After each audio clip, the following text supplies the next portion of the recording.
The headlights barely pierced the fog as I turned onto the gravel driveway, the crunch of the tires the only sound breaking the heavy silence. I should have felt relieved seeing the mansion's tall, spired roof come into view after miles of empty countryside, but instead, a knot tightened in my stomach. The house didn't look like a sanctuary. It looked like it had been waiting for me. I killed the engine and sat there for a moment, staring through the windshield. The wrought iron gates had swung shut behind me as soon as I passed through, their rusty hinges screeching in protest. Nobody had mentioned gates. Nobody had mentioned a lot of things. The job ad had been simple enough. Caretaker needed for historic mansion. Quiet setting. High pay. I was broke, between jobs, and desperate to get my life back on track. A couple of months alone, maintaining an old house while I worked on myself, seemed perfect. But sitting there in the cold, I couldn't shake the feeling that I'd walked into something I didn't understand. The house loomed ahead, its windows dark and reflective, catching just enough moonlight to look like eyes staring back at me. I shook off the thought, grabbed my bag and stepped out into the crisp night air. The cold hit me immediately, sharp and biting, carrying the faint scent of damp earth and decay. Gravel crunched beneath my boots as I approached the front door. A massive weathered thing carved with intricate designs that might have been beautiful once. Now, they looked more like twisted, grasping hands. I reached for the brass knocker shaped like a snarling lion's head, but before I could touch it, the door creaked open. Slowly. I froze, the hair on the back of my neck standing on end. I tried to tell myself it was the wind, or the old wood shifting, but deep down, I knew better. "Hello?" I called, my voice cracking slightly. It echoed into the darkness of the house, swallowed up almost immediately. No answer. I stepped inside, the floorboards groaning under my weight. The foyer was massive, its marble floor catching the faint light of a flickering chandelier. The air was stale, thick with the smell of old wood and something faintly metallic. My footsteps echoed unnaturally as I crossed the space to a large oak table in the center. On it was an envelope with my name written in looping, old-fashioned handwriting. I hesitated before opening it. My fingers felt clumsy and cold as I pulled out the single sheet of paper inside. The words were neatly printed, but the message felt anything but comforting. Rules for the caretaker. Number 1. Never leave the mansion after midnight. Number 2. Always lock the library door when not in use. Number 3. Do not look at the portraits for more than 3 seconds. Number 4. If the grandfather clock chimes 13 times, hide immediately. Number 5. Never acknowledge the whispering voices. My first reaction was to laugh, but it came out shaky. Someone had gone to a lot of effort to set the mood. The rules had to be a joke. Some eccentric owner trying to scare me off, maybe? I put the paper back in the envelope, trying not to let it get to me. Then I heard it. Footsteps. Faint, deliberate, coming from upstairs. I froze, my breath catching in my throat. I told myself it was the house settling or an animal that had somehow gotten in. But it wasn't. The sound was too measured, too human. "Hello?" I called out again, louder this time. My voice echoed into the vast emptiness of the house, but there was no reply. The footsteps stopped. The silence was worse. It pressed in on me, heavy and suffocating, amplifying the sound of my own breathing. The shadows at the top of the grand staircase seemed to shift, almost imperceptibly. I clenched my fists, trying to shake off the fear crawling up my spine. I forced myself to take a step toward the staircase, then another. My boots scuffed against the marble floor, the sound almost deafening in the oppressive stillness. Halfway there, a door upstairs creaked open. I stopped dead in my tracks. The knot in my stomach tightened into a fist. The air grew colder, and then I heard it, a faint, almost imperceptible whisper. At first, it was just a soft hum, barely audible. Then it grew louder, clearer. My name. "Jason." It came from behind me. Every muscle in my body tensed. I didn't turn around. I couldn't. My mind raced back to the list. The last rule. Never acknowledge the whispering voices. The whisper came again. Closer this time. "Jason." I gripped the envelope in my hand, clutching it like a lifeline. I couldn't run. I couldn't speak. All I could do was stand there, rooted to the spot, as the darkness around me seemed to press closer. Whatever was behind me wasn't going to wait much longer. The whisper behind me was gone, or so I told myself. The sound still lingered in the back of my mind, a faint echo that made every nerve in my body tingle. I forced myself to move, my legs shaky, carrying me away from the staircase and deeper into the house. Each step felt heavier, the weight of the silence pressing down on me. I needed to focus, to distract myself before I unraveled completely. The grand hallway stretched out before me, its ornate wallpaper peeling in long, jagged strips. The faint scent of mildew mingled with something sharper, like burnt wood. Every so often the floor beneath me creaked, but the sound wasn't consistent. It felt deliberate, like the house was testing me, gauging my reaction. I opened the first door I came across, stepping into a dimly lit room. A cold draft greeted me, raising goosebumps on my arms. The room was filled with furniture draped in heavy, dust-covered sheets. But one thing stood out immediately: a grand piano in the corner. Unlike everything else, it was immaculate, its black surface gleaming in the faint light of a small chandelier swaying overhead. I approached it slowly, each step feeling like it might trigger something. What? I couldn't say. My reflection wavered on the polished surface of the piano, distorted like a funhouse mirror. Just as I reached out, the chandelier's light flickered violently, plunging the room into brief darkness. When the light returned, the piano lid was open. I hadn't touched it. The keys gleamed, each one pristine, as though they'd been played moments ago. My heart thudded in my chest as I stared at them, half expecting a sound to break the silence. But nothing came. I backed away, my pulse pounding in my ears. I left the room quickly, pulling the door shut behind me. The hallway felt darker now, the shadows longer and more alive. I could feel my breath quickening, a faint panic building, but I couldn't stop moving. Not now. Another door caught my attention. This one cracked open just enough to show a sliver of light. Against my better judgment, I stepped inside. The room was a library, its shelves towering over me and crammed with old leather-bound books. The air was thick here, like I was breathing through a damp cloth. I trailed my fingers along the spines of the books, their titles worn and unreadable. One book caught my attention, its cover blank except for a strange, swirling symbol etched in gold. As I touched it, a chill shot through my hand, and I pulled back instinctively. The door behind me creaked shut, and I spun around. My heart dropped. Long, jagged scratches lined the inside of the door, crisscrossing in desperate, chaotic patterns. They were fresh, the wood splintered and raw. Something thudded above me, a heavy, deliberate sound like footsteps crossing the ceiling. I froze, staring upward, half expecting the floor to crack open. The air around me grew colder, and for a moment, I thought I saw a faint puff of breath escape my lips. The sound stopped abruptly and the room fell silent again, but the air felt heavier now, pressing down on my chest. I backed away, my foot catching on something solid. Turning, I saw a large portrait dominating the far wall. The man in the painting was stern, his eyes sharp and cold, boring into me with unsettling intensity. I stepped closer, against every instinct screaming at me to leave.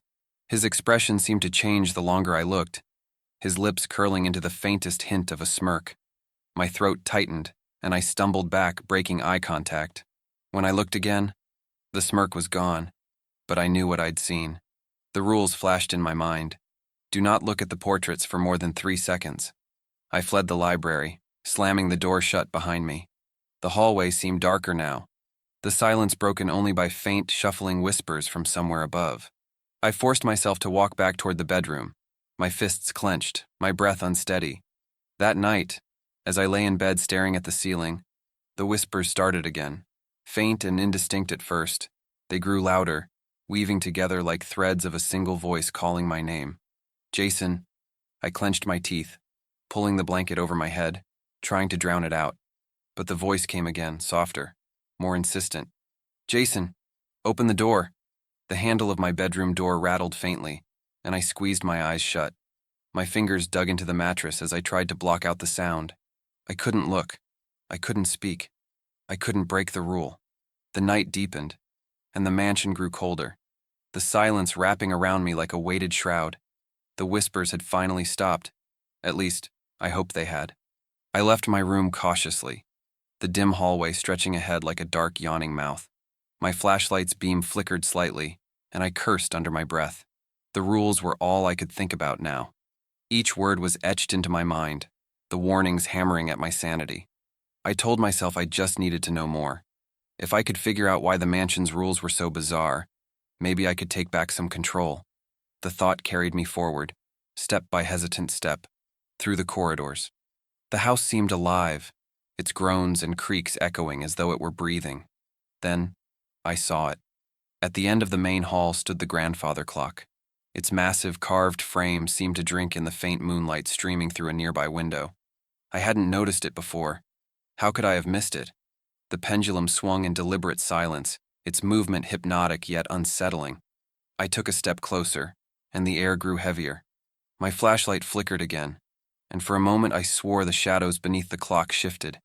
The faint scent of burnt wood tickled my nose, sharp and sudden, but there was no fire. I tried to look away, but the clock held me in place. Its face seemed wrong, the numbers slightly off kilter, the hands moving ever so slightly even though I couldn't hear any ticking. Then the first chime rang out.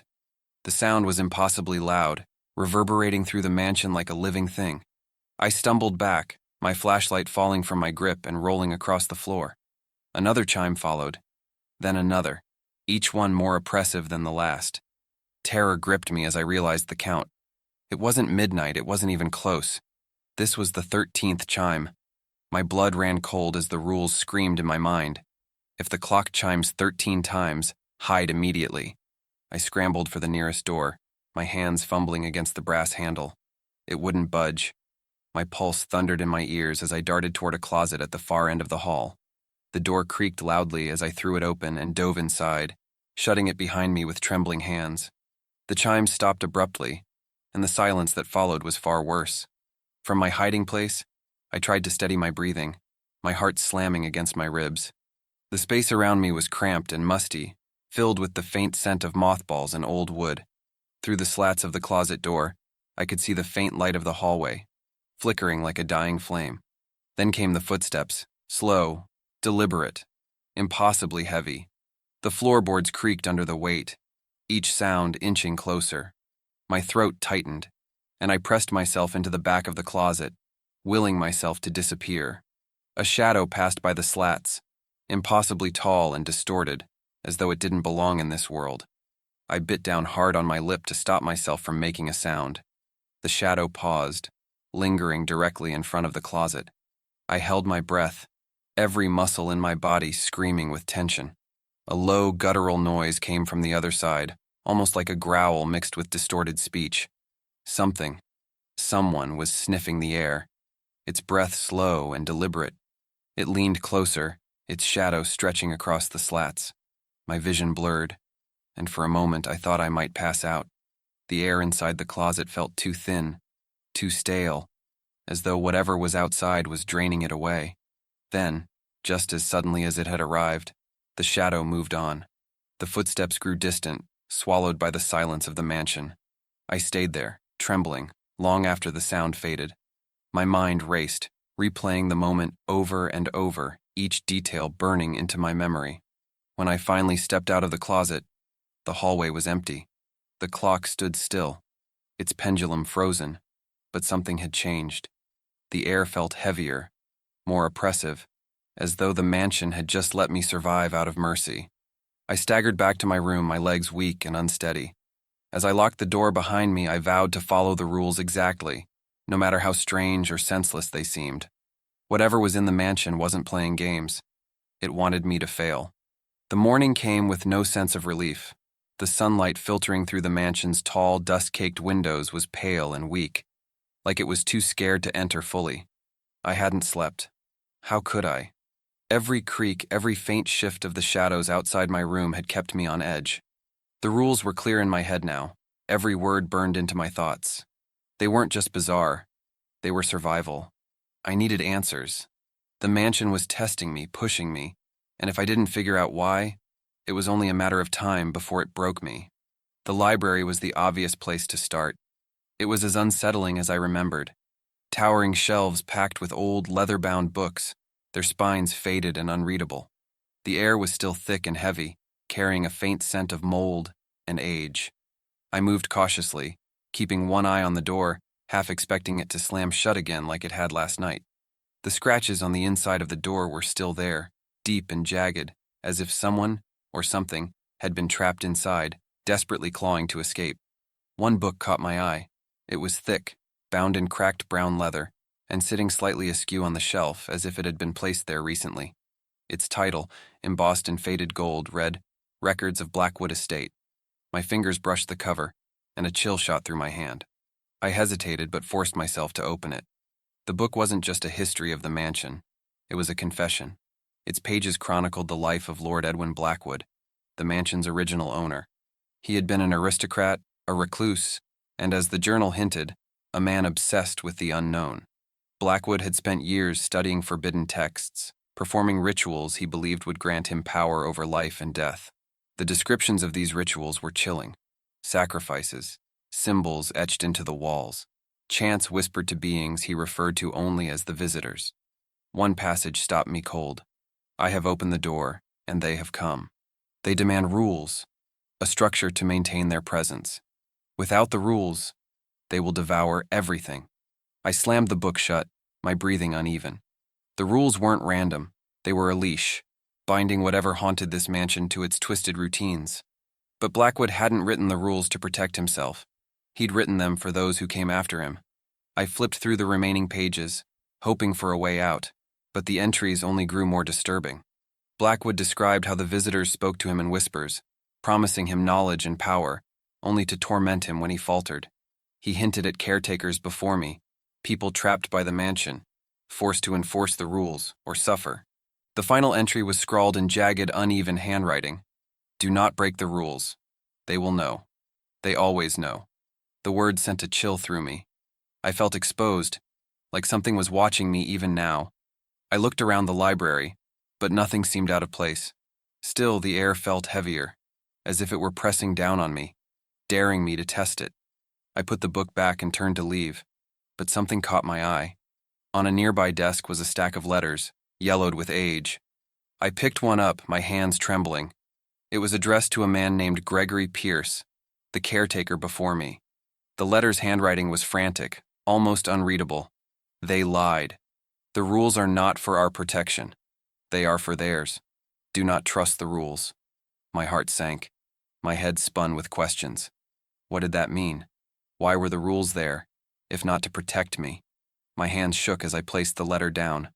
A faint sound, a soft dragging noise, echoed from the hallway outside. I froze. I wasn't alone. The dragging sound grew louder, deliberate and uneven, like something heavy being pulled along the wooden floor. My heart pounded as I pressed myself against the wall, every nerve in my body screaming to run, but my legs refused to move. The hallway outside the library stretched in both directions, dark and endless, but I knew whatever was making that sound was getting closer. I peeked around the edge of the doorframe, my breath shallow. The flickering light from the chandelier cast long, dancing shadows along the corridor. For a moment I saw nothing. Then, just beyond the reach of the light, something shifted. A figure tall and impossibly thin emerged from the darkness. Its movements were slow, jerky, like a marionette on tangled strings. It dragged a long, misshapen object behind it, the sound of it scraping the floor making my stomach churn. I ducked back into the library, pressing my hand over my mouth to stifle the sound of my breathing. My mind raced, trying to recall the rules. None of them mentioned this. I thought of the letter I'd just read. Do not trust the rules. What did that mean? Was I safe if I followed them? Or had they been guiding me toward something worse? The sound stopped abruptly. I strained my ears, listening, but the silence was suffocating. Slowly, I crept back toward the library door, peering through the narrow crack. The hallway was empty. I waited, every second feeling like an eternity, but the figure didn't return. Gathering my courage, I stepped out of the library, keeping close to the wall, my eyes darting to every shadow. The hallway seemed to stretch longer now, the walls closing in. I had only made it a few steps when I felt it, a faint sensation like fingers brushing the back of my neck. I whipped around, but the hallway was empty. My breath came fast and shallow as I backed away, keeping my eyes on the darkness behind me. That was when I saw it, the portrait. It hung on the far wall, a massive painting of a man in an ornate suit. His face was stern, his sharp features and piercing eyes following me no matter where I stood. The nameplate beneath the painting read Lord Edwin Blackwood. I looked away quickly, my pulse racing. The rule was clear: do not look at the portraits for more than 3 seconds. But something about his face pulled me back. I glanced at it again. Longer this time, my curiosity outweighing my fear. The change was subtle at first. His eyes seemed darker, deeper, as if they were drawing me in. I blinked, and his expression twisted. His thin lips curled into a grin, cruel and mocking. I stumbled back, unable to look away, even as his eyes began to bleed, thick black tears streaming down his face. His mouth stretched unnaturally wide, revealing rows of jagged, shadowy teeth. I tore my gaze away, my chest heaving as I stumbled into the nearest room and slammed the door shut behind me. The air inside was cold and stale, but I didn't care. My hands shook as I backed away from the door, my mind racing. The image of his face was burned into my thoughts, that grotesque grin and those bleeding eyes refusing to fade. Then I felt it. The room's temperature dropped sharply, my breath visible in the air. I turned slowly, my body paralyzed with fear. Standing at the foot of the bed was the figure from the painting, its hollow eyes fixed on me, unblinking. Its grin was impossibly wide, dripping with shadow. I froze, unable to scream, unable to move. The figure tilted its head, as if studying me, its body perfectly still except for the slow drip of black tears onto the floor. The first rays of dawn crept through the window, and just like that, it was gone. The sunlight barely filtered through the mansion's thick curtains, casting weak, hazy streaks across the dusty floor. The morning air felt heavy, like the remnants of the night hadn't fully left. My hands were still trembling from what I'd seen. The figure, the bleeding eyes, the grin that seemed to stretch into my very soul. I told myself I couldn't keep running. If I didn't take control, this place would consume me. Cleaning seemed as good a distraction as any, a way to keep moving and not dwell on what had happened. I grabbed a cloth and started dusting the endless rows of bookshelves in the study. The air was thick with the scent of old paper and mildew, and each swipe of the cloth kicked up a cloud that made my throat itch. It was monotonous, but it kept my mind from spiraling. That's when I noticed it, a faint, icy draft brushing against my face. I froze, my eyes darting around the room. The windows were shut tight, the heavy curtains drawn. The air shouldn't have been moving. The draft was coming from behind the largest bookshelf. Curiosity overrode my better judgment. I ran my fingers along the edge of the bookshelf, feeling for anything unusual. It didn't take long to find the small indentation, a panel disguised as part of the woodwork. When I pressed it, the shelf groaned, swinging outward with a reluctant creak to reveal a narrow, unlit passageway. The air inside was colder, damp, and smelled faintly of earth. The dim light from the study barely penetrated the darkness ahead. My pulse quickened, but something compelled me forward. With every step, the walls seemed to close in, the passage twisting and turning as though it were alive. At the end of the passage stood a heavy door, its surface carved with symbols that made my stomach churn just looking at them. They weren't just carvings. They were deep, almost like scars in the wood, and the edges glowed faintly with an unnatural blue light. I reached for the handle, but the metal was freezing to the touch. I hesitated for a moment before pushing the door open. The room beyond felt wrong, as if the very air vibrated with a low, droning hum. Candles lined the perimeter, their wicks burned down to almost nothing, yet the flames burned steady and cold. In the center of the room lay a broken mirror, shards scattered around a charred diary that rested in a circle of melted wax. I crouched to examine the diary, my hands shaking as I picked it up. The cover was cracked and blackened, and the pages inside were brittle, the writing smudged but legible. The words were a chaotic scrawl, the handwriting growing messier with each page. It belonged to Lord Edwin Blackwood. The entries described his descent into obsession, his attempts to summon what he called the visitors. He spoke of rituals performed in this very room, offering sacrifices in exchange for power and knowledge. But the sacrifices hadn't been enough. He wrote about the voices, the rules they imposed, the endless demands for more. One line sent chills down my spine. They are not bound by the rules bind us to them. The weight of those words pressed on me like a physical force. I set the diary down, my breathing uneven. I couldn't shake the feeling that I was being watched. The flickering candlelight played tricks on my eyes, casting long, writhing shadows on the walls. Then I realized they weren't just shadows. Something was moving in the darkness beyond the room's edges, just outside the reach of the light. I backed away slowly, my heart hammering in my chest. A soft whisper echoed through the room, faint but unmistakable. "Stay." I turned and ran, the sound of my own footsteps drowned out by the growing hum behind me. As I fled back into the passageway, the door slammed shut on its own, the symbols glowing brighter for an instant before plunging the corridor into darkness. The whisper followed me all the way back to the study. The whisper followed me into the study, faint but insistent like a thread unraveling in my mind. It wasn't words, not exactly, just a sound that hovered at the edge of comprehension, always one step beyond understanding. I slammed the hidden passage shut, shoving the bookshelf back into place as though that would stop it. It didn't. The sound lingered, weaving itself into the stillness of the room. I stood there, trembling, trying to slow my breathing. The air was colder now, thick with an unnatural weight. My eyes darted around the study, catching every flicker of shadow, every corner that seemed darker than it should have been. "Pull yourself together," I whispered, though my voice sounded hollow and distant. A knock broke the silence, soft and rhythmic, coming from the far wall. My stomach turned. There was no door there, no window, nothing that should make that sound. The knock came again, louder this time, accompanied by a faint scratching, like nails dragging across the wood. I backed away toward the desk, my hands fumbling for something, anything, that could protect me. My fingers brushed against the letter from the previous caretaker. The words burned in my mind. "Do not trust the rules." Another knock. Then the whisper returned, louder now, weaving through the walls like a living thing. My name floated through the air, soft and sickly sweet. "Jason." The voice stretched the syllables, drawing them out as though savoring the sound. I bolted from the study, my feet pounding against the floor as I ran down the hallway. But the whisper followed, growing louder with every step. "Jason." It came from everywhere now, the walls, the floor, even the air itself. My name, over and over until it was all I could hear. I rounded a corner and froze.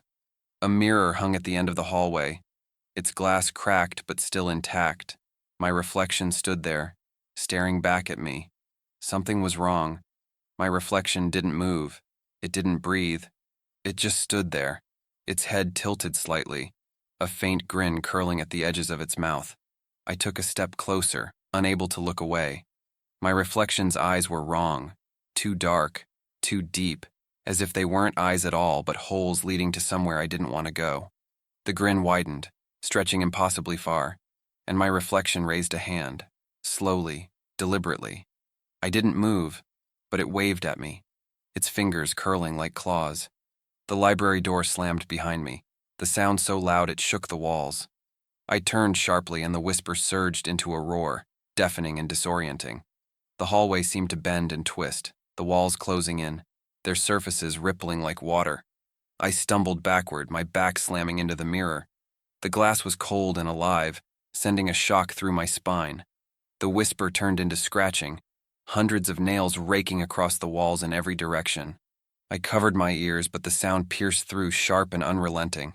My reflection in the mirror leaned closer, its grin stretching wider, its lips mouthing words I couldn't hear, but understood in my bones. "You're not alone."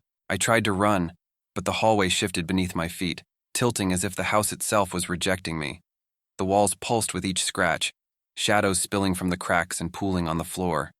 The whisper returned, louder than ever, filling my ears until I thought my head would split.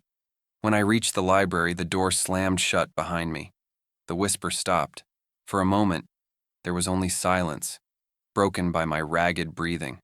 Then came the nails, scratching from inside the walls. They weren't trying to get in. They were trying to get out. The scratching in the walls didn't stop. It grew louder, more frantic, as if the things trapped inside were clawing their way toward freedom. I pressed myself against the far wall of the library, my breath hitching with every scrape. The room felt like it was alive, the air charged with a vibrating energy that made my skin crawl. I couldn't stay here. I had to leave the room, the mansion, everything. Summoning what little courage I had left, I bolted for the door. The moment I stepped into the hallway, the sound of the scratching vanished, replaced by a heavy, suffocating silence. I didn't pause to think about it. I ran. The hallways twisted and stretched unnaturally, but I kept moving, my only thought to get as far away as possible. When I finally reached the grand foyer, the air was thick with the scent of rain and ozone. The front door was in sight, tall and imposing, its brass handle gleaming faintly in the dim light.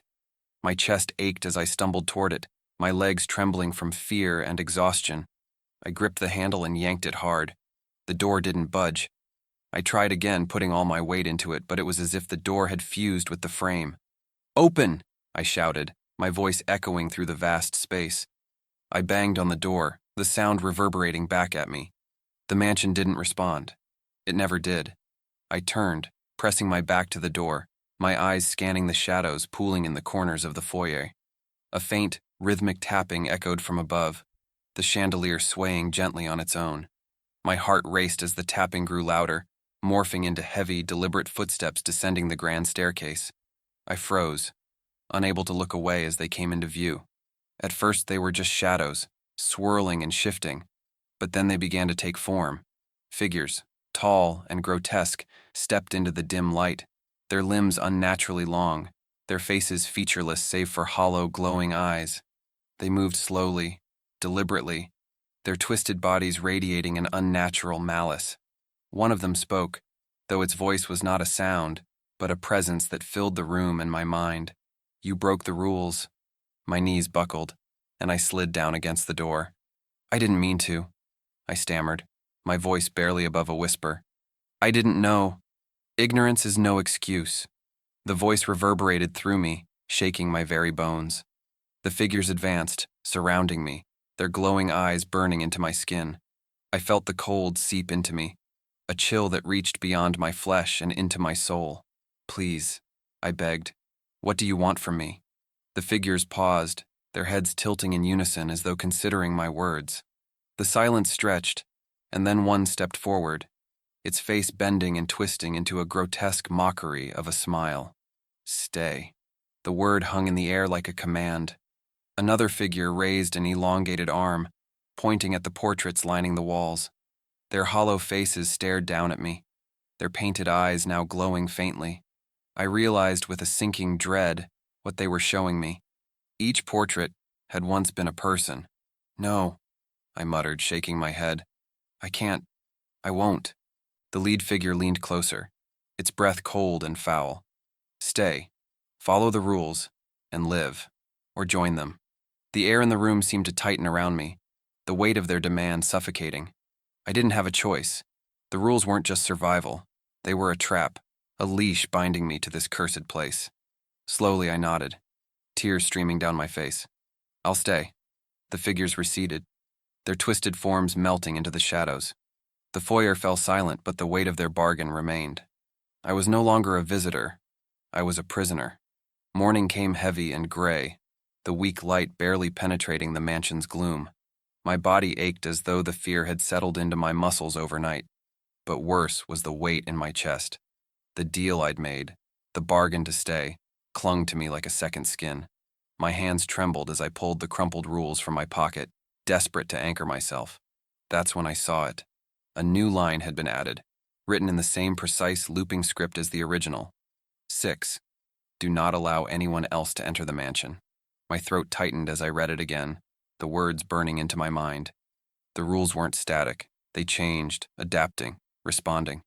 The mansion wasn't just a place, it was alive, thinking, and it had plans for me. My stomach churned at the realization. The rule wasn't about keeping me safe. It was about keeping the house's secrets intact. I tried to shake off the growing dread and focused on the routine tasks that had been assigned to me. I moved through the mansion like a ghost, cleaning rooms that felt colder than they should have been, rearranging objects that seemed to shift when I wasn't looking. The mansion felt quieter now, but it wasn't a comforting silence.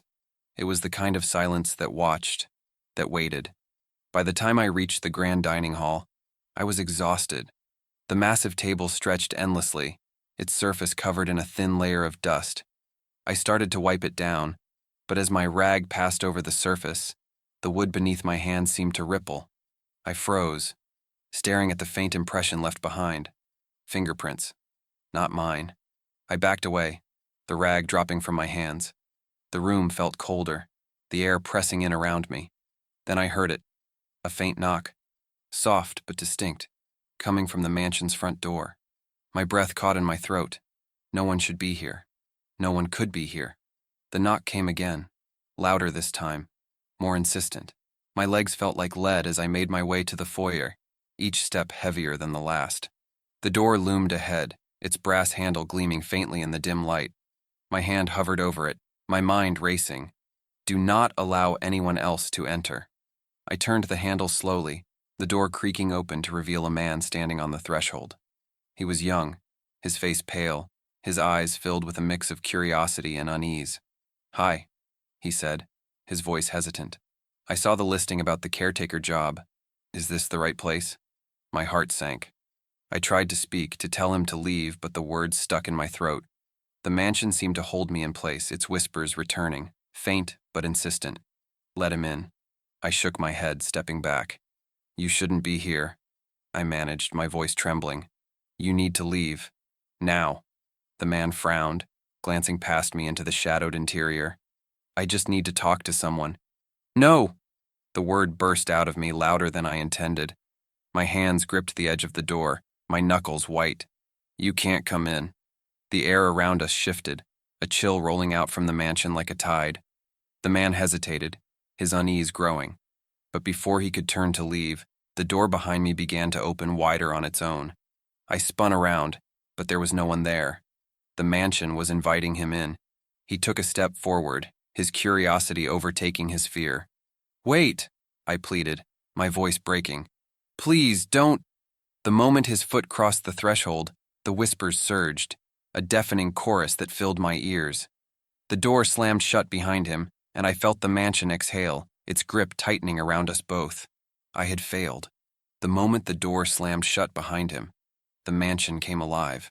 The air grew thick, almost electric, vibrating with a low, guttural hum that seemed to come from the walls themselves.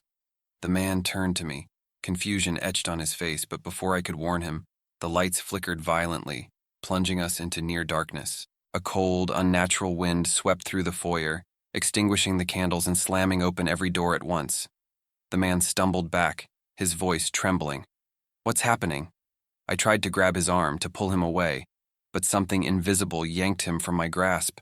He let out a scream as the shadows reached for him, pulling him toward the grand staircase. His body convulsed midair as though caught in an unseen current, his limbs twisting at impossible angles. His eyes locked on mine, wide with terror, before the shadows swallowed him whole, leaving nothing behind but the echo of his scream. The mansion exhaled, the air still and cold, as if it had just fed. I fell to my knees, my breath coming in shallow gasps. The rules on the table began to glow faintly, and when I dared to look, new lines etched themselves into the parchment, the ink dark and wet. My name was at the bottom. The whisper returned, soft but sharp, curling around my mind like a chain. "Write the rules. Keep the house alive." I stared at the paper, my hands trembling. The mansion wasn't just claiming me, it was making me a part of itself.